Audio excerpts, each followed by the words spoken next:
Hello everyone, आइए शुरू करते हैं एक और most important numerical last video की तरह। मगर लास्ट वीडियो के न्यूमेरिकल से थोड़ा सा ये डिफरेंट है। इसमें क्या डिफरेंट है आइए उसे समझते हैं। एक न्यूमेरिकल मैं आपको करके दिखाता हूं और एक न्यूमेरिकल मैं आपको दूंगा, आप उसे ट्राई करेंगे।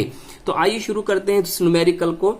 देखिए इसमें लिखा है कि एक घन की एकक कोष्टिका में ए परमाणु कोनों पर तथा बी परमाणु फलक केंद्रों पर। ए परमाणु कोनों पर और बी परमाणु फलक पर, तो आप समझ गए होंगे कि आपका घन जो है FCC है, फेस सेंट्रिड क्यूबिक है, तथा प्रति एक एकक कोष्टिका में दो कोनों से ए परमाणु विलुप्त है। देखिए यही पॉइंट्स है कि जो हमने लास्ट वीडियो में इस तरह का न्यूमेरिकल नहीं करा है, नहीं तो बिल्कुल सेम ये न्यूमेरिकल उसी की तरह है कि इसमें क्या है, प्रति एक एकक कोष्टिका में दो कोनों से ए परमाणु विलुप्त हो जाता है, रिमूवल हो जाता है, डिसएपियर हो जाता है, हट जाता है। तो क्या करना है, यौगिक का सरल सूत्र क्या होगा ये आपको बताना है। आइए फ्रेंड, इस क्वेश्चन को हम इस डायग्राम से समझते हैं जो हमने यहां पर आपके लिए बनाया है। देखिए पूरी वीडियो को आप वॉच कीजिए, जब भी आपको ये क्वेश्चन अच्छी तरह समझ में आएगा। और आप कॉपी और पेन लेकर बैठिए, समझते रहिए और उसे अपनी कॉपी में, अपनी नोटबुक में नोट करते रहिए। देखिए यहां पर हमने लिखा, भाई देखिए ये आपके क्या है, एक कोने हैं। कितने कोने हैं? 8 कोने हैं। और जो बी परमाणु है फ्रेंड वो कहाँ है? फेस पर है, क्योंकि ये FCC है कि यहाँ पर जो होते हैं घटक कण कोनों पर होते हैं और बाकी घटक कण का होते हैं उसके फलक पर होते हैं। आप ये भी जानते हैं फ्रेंड कि कोने जो होते हैं वो 8 होते हैं और फलक जो होते हैं उस घन के कितने होते हैं? 6 होते हैं। तो यहाँ पर आपने क्या जाना कि भाई ए जो है वो एक प्रति एकक कोष्टिका में दो कोनों से ए परमाणु विलुप्त है। तो हमने इन दोनों कोनों से ए परमाणु को विलुप्त कर रखा है और बाकी कोनों पर आप ए परमाणु को देख रहे हैं। जैसे क्वेश्चन में था ना, देखो प्रति एक एकक कोष्टिका में दो कोनों से ए परमाणु विलुप्त है। तो यहाँ दो कोनों से ए परमाणु विलुप्त है। आप कोई से मान लीजिए, चाहे ये मैंने यहाँ पर ये मान लिए हैं, दो कोनों से ए परमाणु विलुप्त है। और बी परमाणु कहाँ है? आपका फलक केंद्र पर, भाई फेस सेंटर पर है। ये आपके बी परमाणु हैं जो कि उसके फलक के केंद्र पर मौजूद हैं। तो फ्रेंड आपने जाना ये आपका FCC है कि जहां पर ए परमाणु किन्हीं दो कोनों से विलुप्त हैं और आपका बी परमाणु जो फलक के केंद्र पर मौजूद है। तो अब आपको कंपाउंड का सूत्र बताना होगा। तो आपने देखा कि ये क्वेश्चन थोड़ा सा लास्ट वीडियो से हटकर है। आइए शुरू करते हैं इसका सॉल्यूशन देखिए, कोनों पर ए परमाणुओं की संख्या। आप जानते हैं फ्रेंड कोने कितने होते हैं? 8 होते हैं। और कोनों पर कितने परमाणु होने चाहिए? 8 ही होने चाहिए। मगर उनमें से दो क्या है यहाँ पर? गायब। तो हमने क्या करा? 8 - 2 तो इज इक्वल टू कितना आ गया? 6। तो आपने जाना भाई कोनों पर ए परमाणु संख्या 6 है, 8 होनी चाहिए, मगर 2 परमाणु विलुप्त हैं, रिमूव हैं, अपने स्थान से निकल चुके हैं। क्लियर? अब देखिए आगे चलते हैं। अब हमें क्या करना है? प्रति एकक कोष्टिका में ए परमाणुओं की संख्या। अब देखिए यहां पर हम इसे ऐसे भी कह सकते हैं, प्रति एकक कोष्टिका में ए परमाणुओं का योगदान। अब देखिए इस ए परमाणु का योगदान क्या होगा? अब यहां पर कितने परमाणु हैं? 6। और जो कोनों पर परमाणु होते हैं उनका जो सहभागिता, उनका जो कंट्रीब्यूशन होता है वो कितना होता है? 1/8 का। कितने का होता है? 1/8 का होता है। तो 6 × 1/8।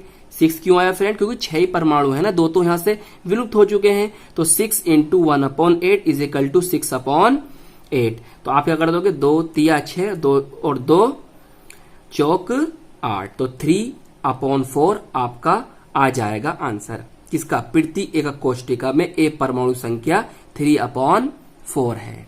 क्लियर? तो आपने जाना कि यहां पर प्रति एकक कोष्टिका में ए परमाणु संख्या तो 3/4 आ जाती है। अब चलते हैं बी परमाणु तरफ। देखिए प्रति एकक कोष्टिका में, अब ये बात देखिए, एकक कोष्टिका को हम इकाई सेल या एकक सेल और इंग्लिश में यूनिट सेल कहते हैं। तो प्रति एकक कोष्टिका में बी परमाणुओं का बी परमाणुओं की संख्या या बी परमाणु का योगदान। आप जानते हैं फ्रेंड फलक 6 होते हैं, आपने 6 लिखा, क्लियर। और जो फलक पर उपस्थित कण होता है उसका योगदान 1/2 का होता है, ये भी आप जानते हैं। तो 6 × 1/2, तो 2 3 6, तो कितना आ गया आंसर 3। तो आपके पास क्या पता चला भाई, बी का मतलब ए परमाणु संख्या तो 3/4 है और बी परमाणु संख्या कितनी है 3, क्लियर। तो कंपाउंड का फॉर्मूला क्या होगा, A 3/4 B 3 या AB4। अब आप कहोगे सर यहां पर A 3/4 और B3 बराबर AB4 कैसे हो गया, भाई कंपाउंड का फॉर्मूला AB4 कैसे आ गया जबकि A की वैल्यू 3/4 और B 3 है, इससे ये आपको कैसे प्राप्त हुआ, कहने का मतलब ये है, वो भी मैं आपको समझाऊंगा। आप एक बार और सवाल को समझ लीजिए, आपको समझ में आ गया नहीं आ गया सवाल। देखिए आपके पास एक घन था कि जो कोनों पर A परमाणु उपस्थित थे, उन कोनों में से 2 A परमाणु क्या थे, अपने स्थान से रिमूवल थे, अपने स्थान से विलुप्त हो चुके थे, और B परमाणु जो थे वो फलक के केंद्रों पर थे, क्लियर। तो A प्रत्येक कोष्टिका में A परमाणु संख्या 3/4I और B परमाणु की जो B परमाणुओं की संख्या थी वो कितनी आई 3। तो आपके कंपाउंड का फॉर्मूला A 3/4 B3 बना या AB4 बना, क्लियर। अब AB4 फ्रेंड ये कैसे आया, अब मैं आपको ये समझाता हूं। देखिए ये समझिए आप, मैंने यहां पर नोट में आपके लिए लिख दिया। मैं पहले इसलिए लिख के रखता हूं कि क्योंकि मैं आपको ज्यादा से ज्यादा समझा दूं, इसलिए मैं साथ साथ आपके नहीं लिखता कि अब टाइम ज्यादा लगेगा, इसलिए मैं पहले ही लिख के रख लेता हूं कि आपको ज्यादा से ज्यादा समझा सकूं, क्लियर। अब देखिए आपने जाना भाई हमारा जो कंपाउंड है वो A और B से मिलकर बना है, क्लियर। A जो है 3/4 है, क्लियर, और B जो है वो 3 है। तो A और B रेशियो मतलब A का और B का जो अनुपात होगा, A और B का जो रेशियो होगा 3/4 रेशियो 3/1 होगा, सही है। हम इनको आपस में कर देंगे भाई, ये जो होंगे आपस में कैंसिल आउट हो जाएंगे, तो यहां पर 1 और यहां पर भी क्या जाएगा 1। अब आप नीचे देख रहे हैं कितना है 4 है, तो हम ऊपर 4 से मल्टीप्लाई कर देंगे, तो 4 को 4 से हम कर देंगे डिवाइड, तो कितना आ जाएगा 1। यहाँ कितना बचा फ्रेंड 4। यहाँ एक बार और समझिए कि जो आपके पास नीचे है हम उसकी ऊपर से गुणा कर देंगे, मल्टीप्लाई कर देंगे, यहाँ भी 4 हो जाएगा, यहाँ भी 4 हो जाएगा, क्लियर। यहाँ भी 4 और यहाँ भी 4। तो अब ये यहाँ 4 है तो यहाँ से क्या होगा, कैंसिल आउट हो जाएंगे। 4 को 4 से हम क्या कर देंगे, काट देंगे, उसको डिवाइड कर देंगे, कितना आ जाएगा 1।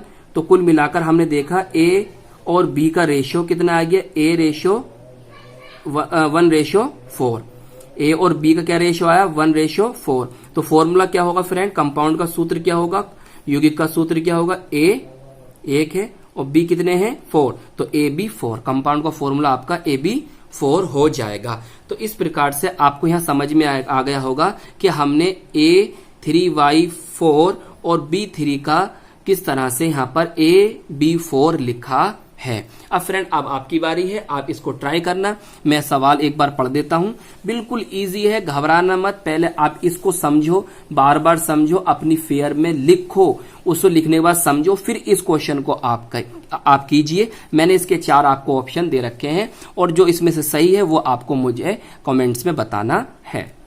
सही, आप मुझे कमेंट्स कर देना कि सर इसका आंसर A है, B है या C है या D है।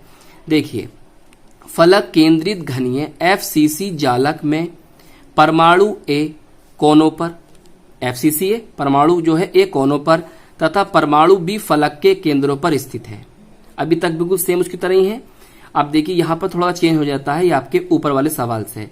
यदि B का एक परमाणु फलक केंद्रित स्थान से विलुप्त हो जाता है, मतलब फलक पे कितने होते हैं 6 होते हैं, एक वहां से क्या हो गया फ्रेंड निकल गया, तो कितने बचे 5, सही 5 बचे, तो विलुप्त हो जाता है। यौगिक का सूत्र बताओ। तो आपका इन 4 ऑप्शन में से कौन सा आंसर होगा, मैं आपको हिंट्स दे देता हूं। देखिए यहाँ पर B परमाणु विलुप्त हुआ है, यहाँ से B परमाणु डिसअपियर हुआ है, B परमाणु यहाँ से क्या हुआ रिमूव हुआ है। तो देखिए B का क्या करते थे हम 6 × 1/2 करते नहीं करते, यहाँ पर क्या करना पड़ेगा 5 इंटू 1/2, क्योंकि बी एक परमाणु यहां से निकल चुका है, फलक पर 6 परमाणु होते हैं।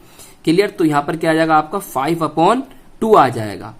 क्लियर, कंपाउंड का फॉर्मूला कुछ कैसे होगा, ए बी 5/2, फिर आपको इस तरह से करना होगा, इस तरह से करना होगा, तो आप आंसर पहचान लोगे कैसे आया है। क्लियर, तो आई होप ये क्वेश्चन आपको अच्छी तरह से समझ में आ गया होगा।